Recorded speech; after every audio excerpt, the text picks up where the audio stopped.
강군열 회장님을 이 자리에 모셔가지고 각 대학 구국 동지의 결의를 듣는 시간으로 하겠습니다. 큰 박수로 환영해 주십시오. 식사하시면서 들어주시면 되겠습니다.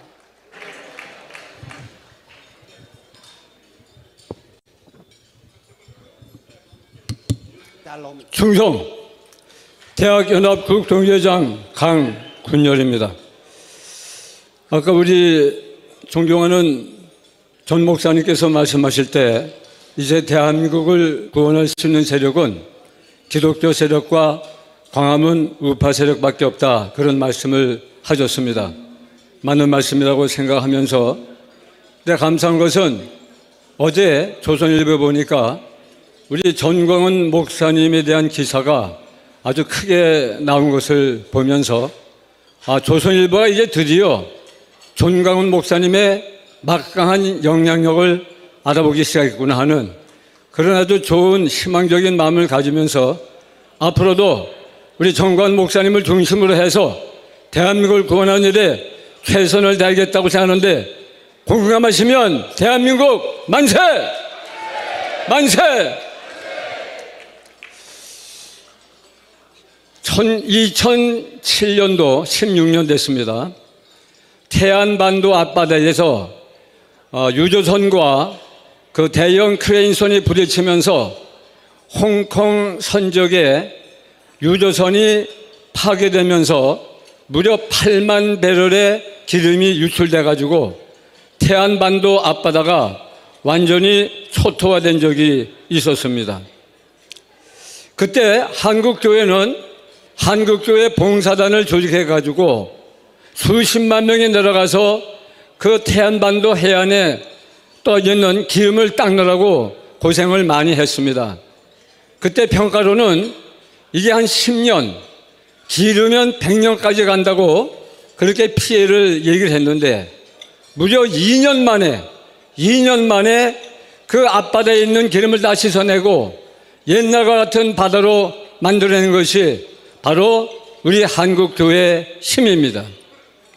그리고 한국교회는 태풍이 불어서 가옥이 무너지고 인원이 사망하고 할 때는 성금을 모아가지고 현장에 달려가서 집도 지어주고, 그리고 고통받는 국민들과 함께 아픔을 같이 나눴습니다.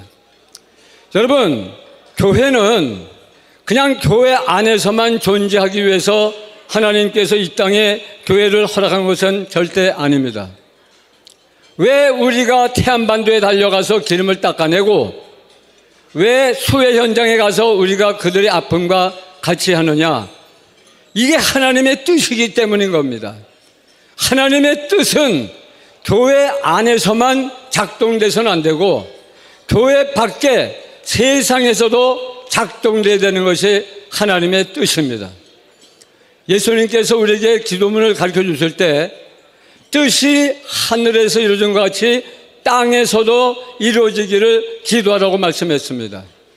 하나님의 뜻은 천국에서만 이루어지는 것이 아니라 우리가 살고 있는 삶의 현장에서 이루어져야만 그것이 바로 하나님의 뜻인 겁니다. 그것을 위해서 교회는 부름받았고, 그러므로 하나님이 원하신 곳에 하면 교회는 항상 달려가야 한다고 하는 사실인 겁니다.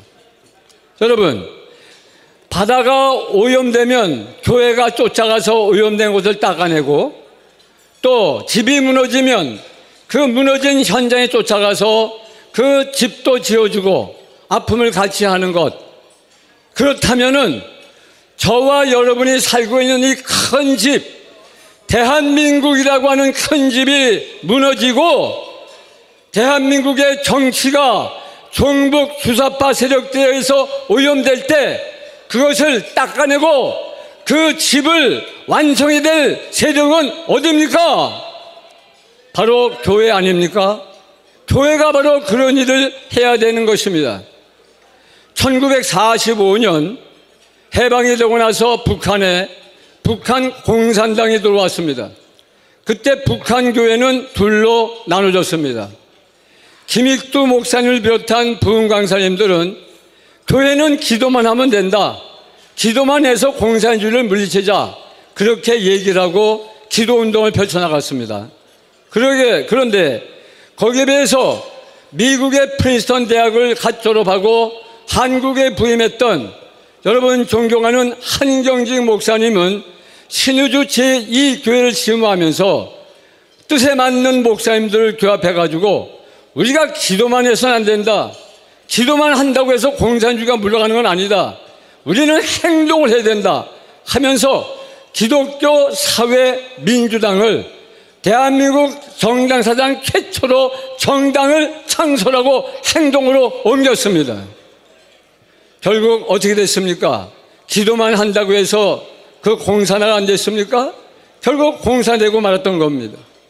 그러므로 교회는 기도할 때는 기도해야 되지만 행동할 때는 행동해야 된다고 생각하는데, 여러분 여기도 동의하시면 다시 한번 한국교회 만세! 만세! 여러분, 네덜란드에 유명한 목사님이 계십니다. 아브라함 카이퍼라고 하는 분입니다. 이분은 1837년에 태어나신 분인데, 이분이 시골교회를 4년 심호하시고 중소도시에서 3년, 그리고 네덜란드에서 가장 큰 네덜란드 암스테르담 중앙교회에서 4년, 도합 11년을 목회를 하셨습니다. 아주 유명한 목사님이고 그의 설교는 탁월했기 때문에 네덜란드 국민들이 매우 그를 사랑하고 존경했습니다. 당시 암스테르담의 인구의 절반이 이 암스테르담 중앙교회에 나와서 목사님의 설교를 들었습니다. 그런데 11년 동안 목회하고 난 다음에 목사님이 한계를 느꼈습니다. 그건 뭐냐면, 교인들이 교회에 나와서 말씀을 통해서 은혜 받는 것까지는 좋은데 그 교인들이 진정으로 나가서 활동해야 될 그들의 삶의 현장에서는 기독교인답게 살지 못하는 그런 사실을 깨닫게 된 겁니다. 기독교인들이 살아가야 할 땅은 교회도 물론이지만 그들의 직장, 사업장, 그들의 공장, 그들의 삶의 자리에서 하나님의 뜻대로 살아야 되는데 그게 안 된다는 것입니다. 그래서 안 되겠다, 목사님 생각했습니다. 교인들이 살아가는 삶의 현장을 변화시켜야 되겠다. 음란과 술문화와 이런 부정부패로 얼룩진 당시 사회를 제도적으로 법으로 바꾸지 않으면 안 되겠다 생각해가지고 정계로 투신해가지고 하원의원에 당선되고 2번씩 당선되고 상원의원에 당선되고 나중에는 그 네덜란드의 수상회까지 올라서 1901년부터 1905년까지 4년 동안 이 국회를 해산해가지고 국회의원들을 기독교인들로 채워가지고 나라의 법을 깨끗이 함으로 말미암아서 네덜란드를 깨끗하게 기독교인이 살아갈 수 있는 나라로 만들었던 겁니다. 바로 이 아브라함 카이퍼는 하나님의 주권 영역은 절대로 교회 안에서만 작동돼서는 안 되고 교회 밖에 세상 사람들이 살아가는 삶의 전 영역에서 하나님의 뜻이 성취되어야 그것이 하나님의 뜻에 맞는다고 생각했습니다.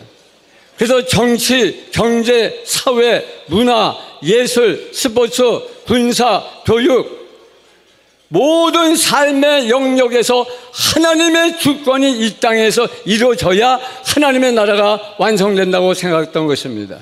그래서 정계 투신에서 그 당수가 되었고 국회의원이 되었고 그리고 드디어는 그 나라의 최고 권력자 수상의 자리까지 올라갔는데 네덜란드 국민들은 아브라함 카이퍼 목사님을 너무너무 고맙게 생각하고 감사하게 생각하기 때문에 아브라함 카이퍼 목사 70회가 되던 그 해에 아브라함 카이퍼의 생일이 10월 29일인데 10월 29일을 국정일로 선포하기까지 이뤘던 것입니다.